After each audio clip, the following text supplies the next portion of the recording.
రాష్ట్రంలో ప్రతి ఒక్కరు వాళ్ళు అనుకుంటున్నారంటే అడుగు చేస్తున్నారంటే ఇవాళ 80 ఓట్ల పైసలక మెజారిటీతో గెలుస్తున్నాడు. ఓడిపోతాడు రాజేంద్ర ప్రసాద్ అన్ని వాళ్ళంతా కూడా ఎంత అఖండమైన మెజారిటీతో గెలిచాడంటే ఆ పేద నివాసాలంటే ఖచ్చితంగా ఏ ఒకటి చేశారో ఆయన చెప్పినట్టుగా 5 crores కలెక్ట్ చేసి మా అసోసియేషన్ కోసం బిల్డింగ్, అట్లాగే మీద కళాకారులు ఉన్నారు, ఆర్టిస్ట్ ఉన్నారు, వాళ్ళంతా కూడా ఎంతో ఇబ్బందుల్లో ఉన్నారు. అలాంటి వాళ్ళ కోసం ఖచ్చితంగా వాళ్ళకి పెన్షన్ ఇవ్వడమే కాకుండా నేను 7 సంవత్సరాల క్రితం మా అసోసియేషన్కి సినిమా వాళ్ళకి 7 ఎకరాలు భూమి కేసీఆర్ గారు ఎక్కడైతే ఫామ్ వస్తుందో దాని దగ్గరలో ఇచ్చా. అక్కడ ఖచ్చితంగా మామూలుగా మా ఎలక్షన్స్ సాధారణంగా ఇట్లాంటి డిస్ప్యూట్ లేకుండా జరుగుతున్నాయి. ఈసారి డిస్ప్యూట్స్ తో జరిగాయి. ఎలా చూడాల్సింది అంటే ఈ మొత్తం పరిణామాలు డిస్ప్యూట్ కాదు సార్. ఇవాళ ఫస్ట్ టైం ఏంటంటే మా చరిత్రలోనే మంచిదని అనమాట. ఏంటంటే ఎవరైనా నిలబడచ్చు, ఎవరైనా కంటెస్ట్ చేయొచ్చు, మనం నెగ్గచ్చు అనేటువంటి ఒక మంచి మార్పు వచ్చింది. దిస్ ఈజ్ మార్పు, మంచి కోసం మార్పు. విభజనకి దారితీస్తాయి పరిణామాలు అనుకోవచ్చా? చాలా దేవుడు ఆర్టిస్ట్ ఎప్పుడు కూడా కలిసిపోతారు. ఇక్కడ కళాకారులు చెప్తున్నారు కదా, ఇప్పుడు మురళీ మోహన్ అక్కడే ఆయన చెప్పిన వ్యక్తి క్యాండిడేట్ కావాలంటున్నారు, కానీ వాటికి భిన్నంగా జరిగింది. అది ఒక్కడే అలాగా దగ్గర ఎంతో మంది వచ్చారు. ఇవాళ మోహన్ బాబు గారు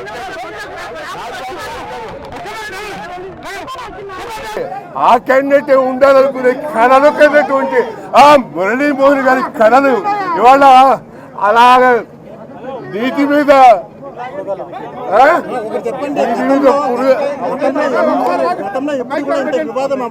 అనుకుంటున్నారంటే అడుగు చేస్తున్నారంటే ఇవాళ 80 ఓట్ల పైసలక మెజారిటీతో గెలుస్తున్నాడు. ఓడిపోతాడు రాజేంద్ర ప్రసాద్ అన్ని వాళ్ళంతా కూడా ఎంత అఖండమైన మెజారిటీతో గెలిచాడంటే ఆ ప్యానెల్ ఇవ్వాలంటే ఖచ్చితంగా ఏ ఒకటి చేశారో ఆయన చెప్పినట్టుగా 5 crores కలెక్ట్ చేసి మా అసోసియేషన్ కోసం బిల్డింగ్, అట్లాగే మీద కళాకారులు ఉన్నారు, ఆర్టిస్ట్ ఉన్నారు, వాళ్ళంతా కూడా ఎంతో ఇబ్బందుల్లో ఉన్నారు. అలాంటి వాళ్ళ కోసం ఖచ్చితంగా వాళ్ళకి పెన్షన్ ఇవ్వడమే కాకుండా నేను 7 సంవత్సరాల క్రితం మా అసోసియేషన్కి సినిమా వాళ్ళకి 7 ఎకరాలు భూమి కేసీఆర్ గారు ఎక్కడైతే ఫామ్ వస్తుందో దాని దగ్గరలో ఇచ్చా. అక్కడ ఖచ్చితంగా సార్ ఇది డిస్ప్యూట్ కాదు సార్. ఇవాళ ఫస్ట్ టైం ఏంటంటే మా చరిత్రలోనే మంచిదనం అనమాట. ఏంటంటే ఎవరైనా నిలబడచ్చు, ఎవరైనా కంటెస్ట్ చేయొచ్చు, మనం నెగ్గచ్చు అనేటువంటి ఒక మంచి మార్పు వచ్చింది. దిస్ ఈజ్ మార్పు, మంచి కోసం మార్పు. చాలా దేవుడు ఆర్టిస్ట్ ఎప్పుడు కూడా కలిసిపోతారు. ఇక్కడ కళలు ఏంటంటే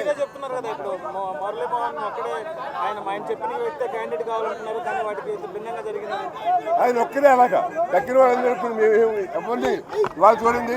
మా ప్రెసిడెంట్ గా ఎంతో మంది వచ్చారు. ఇవాళ మోహన్ బాబు గారు వచ్చారు, నాగబాబు గారు వచ్చారు. అభయం ఏదైతే చెప్పారో అన్ని చేస్తాడని నాకు నమ్మకం. ఎందుకంటే అండి ఇవాళ అసలు యాక్చువల్గా రాజేంద్ర ప్రసాద్ గారు కొత్తగా వచ్చాడు, ఒకసారి నిలబడి ఓడిపోయాడు, చాలా తక్కువ వాళ్ళతో ఓడిపోయాడు. ఇలాగ మళ్ళీ నేను మా అసోసియేషన్ ఉండి ఏదో చెయ్యాలి, అందరికీ ఏదో చేయాలని తాపత్రయపడుతూ 15 రోజుల నుంచి తాపత్రయం చెప్పినప్పుడు పెద్దలందరూ కూర్చోబెట్టి ఇలా కాదు ఇలా చేయొచ్చు అని నలుగురితో మాట్లాడి చేయొచ్చు. అలా జరగకుండా ఆఖరి నిమిషంలో 2-3 నిలబెట్టడానికి ప్రయత్నం చేస్తే వాళ్ళు ఒప్పుకోలేదు. ఆ టైంలో జయసూర్య గారిని అనవసరంగా తీసుకొచ్చి చేయడం జరిగిందనమాట.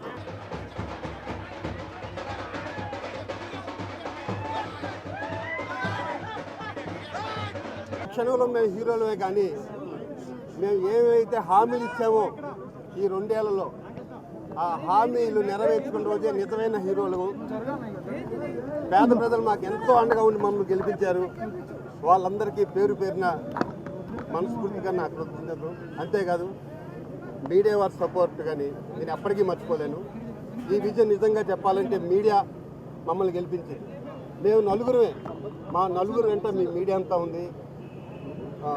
మీ రుణం నేను కానీ, మా రాజేంద్ర ప్రసాద్ కానీ, కాదంబరి కిరణ్ కుమార్ కానీ, ఏడి శ్రీరామ్ కానీ ఎవరు తీసుకున్నాం. ఇది మాకు నిజంగా పెద్ద విజయమే.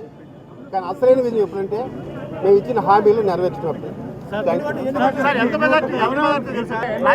అది అక్కడ అనౌన్స్ చేస్తారు, పైన అనౌన్స్ చేస్తారు. దాదాపుగా నేను ఒక 35-40 ఓట్ల మెజార్టీతో నేను గెలిచానమ్మా. రాజేంద్ర ప్రసాద్ గారు 80.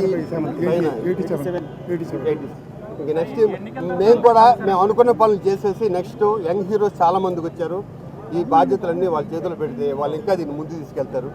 మేము వాళ్ళని ముందుకు రమ్మని కోరుకున్నాం హీరోస్ అందరినీ. మేము పెద్ద హీరోస్ సపోర్టు, పెద్ద డైరెక్టర్ సపోర్ట్ లేకుండా మేము ఏం చేయలేం. వాళ్ళందరి సపోర్టు మాకు ఉంటుందని ఈ క్షణంలో డెఫినెట్గా మేము చేయవలసిన పని ఒకటి ఉంది. మా అమ్మ విజయనర్మ గారిని ఎవరు అడగకుండా నెల పాపం 15,000 పంపిస్తే ఆవుని హృదయపూర్వకంగా మేము అందరూ సన్మానించిన రోజే మా విజయానికి సార్థకత.